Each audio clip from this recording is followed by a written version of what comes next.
गुरु काय झालं? Everything okay? अरे मी बोलतोय तुझ्याशी.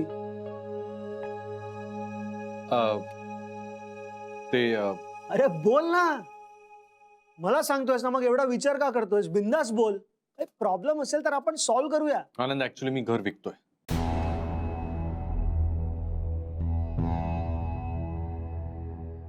काल एवढं बोललो आपण, तरी तू आज का घेतोय असा डिसिजन?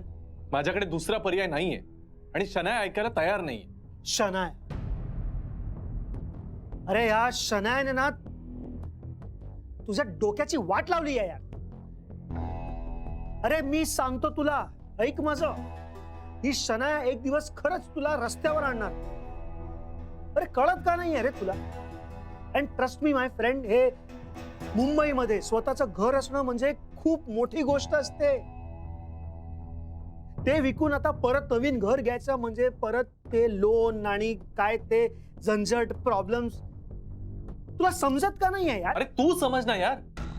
हे बघ आनंद, मी शनायामध्ये इन्व्हॉल्व आहे आणि एक प्रकारची लाईफस्टाईल मी ठरवली आहे आणि मी त्या पद्धतीने जगायचा प्रयत्न करतोय. काय प्रॉब्लेम? पण शनाया तुझा लाईफ पार्टनर बनण्याच्या योग्यतेची आहे का? What do you mean by life partner होण्याच्या लायकीची आहे का? आनंद, माझं प्रेम आहे तिच्यावर. पहा, प्रेम. प्लीज गुरु, मी तुला पुन्हा सांगतो, प्रेम आणि अट्रॅक्शन याच्यात खूप फरक असतो. Don't tell me.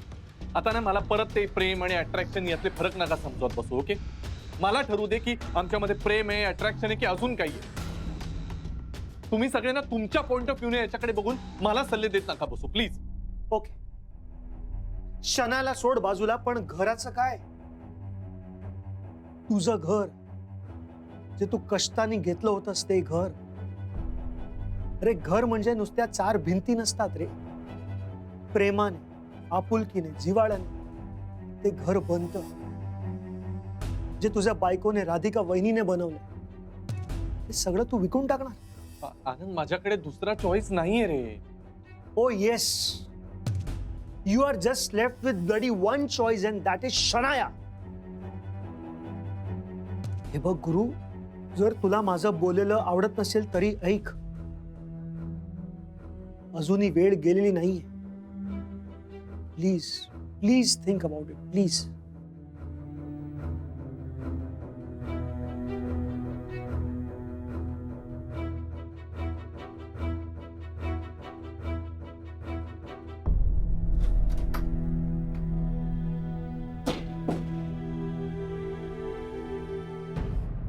प्लीज जरा तरी विचार करा तुम्ही. अरे आता मी शू बोलो छो मॅडम. आता आम्ही काय विचार करायचा? बघ, तुम्ही कोण आम्हाला माहित नाही. आम्ही आमचा धंदा डाऊन कसं काय करायचा? अहो पण मी काय म्हणून राहिले ते ऐकून तरी घ्या. अहो मी बायको आहे त्यांची. अरे તમારી વાત સાચી છે બેન, पण आम्ही कोईनी સાથે जबरदस्ती तो નથી કરી ને. ते समोरूनच आले आमच्याकडे, आम्हाला घर विकायचंय म्हणून. मग आम्ही विकून देणारच ना. तुम्ही थोडा तरी विचार करा ना माझा. आता आम्ही काय विचार करू? त्यांच्या त्या पार्टी सकट बोलणं पण झालंय. त्यांना ते फ्लॅट आवडला पण आहे. अरे मारा हातમાં કઈ નથી. असं कसं? पण तुम्ही त्यांना खरं काय ते सांगा, कदाचित त्यांचा विचार बदलेल. असं म्हणून आम्ही आमचा धंदा डाऊन करायचा का? जो मॅडम, तो माणूस लई मोठा माणूस आहे. देसाई नाव आहे त्याचं, ज्यांनी फ्लॅट बघितलाय. आणि वास्तुशास्त्राच्या प्रमाणे तो फ्लॅट एकदम अप्रतिम छे. चांगलंच आहे हो माझं घर. म्हणजे आता सध्या मला तिथे राहता येत नाहीये. पण हे बघा, प्लीज काहीच उपाय नाही का ह्याच्यावर? म्हणजे माणुसकीच्या दृष्टीने विचार करा आणि काहीतरी उपाय सांगा प्लीज.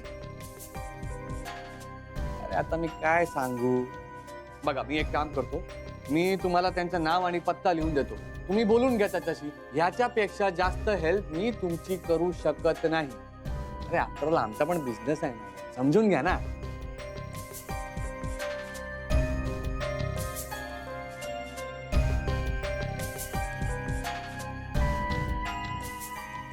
हे बघा, हे त्यांचा नाव आणि पत्ता. तुम्ही त्यांच्याशी एकदा बोलून घ्या. एक बार बात करी लो यांनी साथ. हाँ,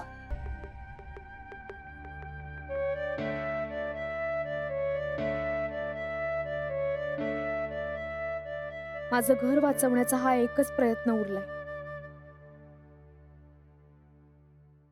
वाव, मस्त चाल खेळलीस तू शनाया. गुरुनाथला बरोबर अडकवलं श्रेयसला मदतीला घेऊन. मला तर वाटलं डील होतंय की नाही. डूड डील होणारच होता. एकदा मी ठरवलं की मी ठरवलं. ग्रेट आहेस तू. बाकी काही म्हणा, पण तुझ्यासारखं वागायला सुद्धा डेअरिंग लागतं, गट्स लागतात. त्या गुरुनाथला बरोबर मोल्ड केलंयस तू. आता तो तुझ्या शब्दाबाहेर नाहीये. गॅरीला कसं मोल्ड करायचं ना हे मला आधीच कळलं होतं. मी त्याला कसंही गुंडाळू शकते ग. चला, म्हणजे आता फायनली तुमचं स्वतःचं घर होणार. हो यार, इतकं बेस्ट होईल माहितीये ते. फायनली या राधिकापासून जरा दूर जाईल मी आयुष्यात. एकसारखं आपलं माझं घर करून इतकी डोकं खायची आहे माहिती ती.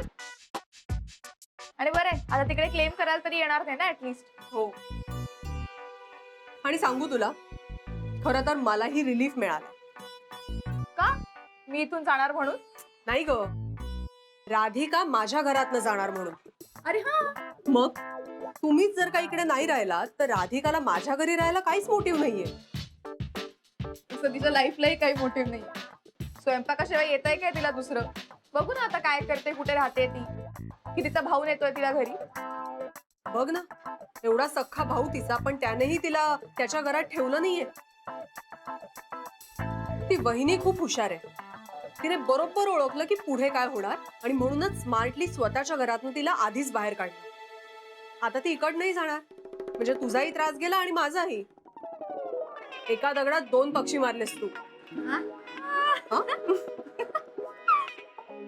हे मला सांग, तू नवीन घर पाहिलंस कुठलं? नाही यार, पण सर्च करूया आपण. अगं सर्च करत कुठे फिरायचंय? माझ्याकडे काही चांगले ब्रोकर्सचे नंबर आहेत, तुला देते. अगं सर्च म्हणजे नेटवर सर्च करूया.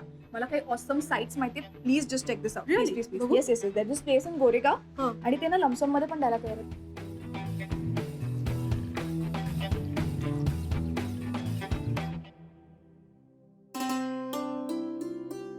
चला निघूया. कधी एकदा नवीन घर बघेन असं झालंय मला. अगं थांब जरा. परवा ते घर बघायला गेलो होतो ना, त्या मिसेस सुभेदार त्या आता इथे भेटायला येत आहे. अगं पण आपण ओळखणार कसं त्यांना? फोन केला तेव्हा आरतीच करत होते. रेवती ते तेच असतील. चल. काय माहित नाही असेल. मिस्टर देसाई. हो. नमस्कार. मी राधिका गुरुनाथ सुभेदार, म्हणजे गुरुनाथ सुभेदारांची बायको. पण परवाच्या दिवशी तर त्यांनी वेगळ्याच. हा, म्हणजे सध्या आम्ही एकत्र राहत नाही. तुम्हाला एक विनंती करायला आली. बोला ना. काय आहे की सध्या जरा आमच्यात भांडण आहे. त्या पोरीच्या नादाला लागून यांनी घर विकायचं ठरवलं. मी तुम्हाला विनंती करायला आले की काहीही करा, पण हे घर विकत घेऊ नका. अहो पण मी त्या घराचे सगळे कागदपत्र चेक केले. ते घर पूर्णपणे गुरुनाथ सुभेदारांच्या नावावरती आहे.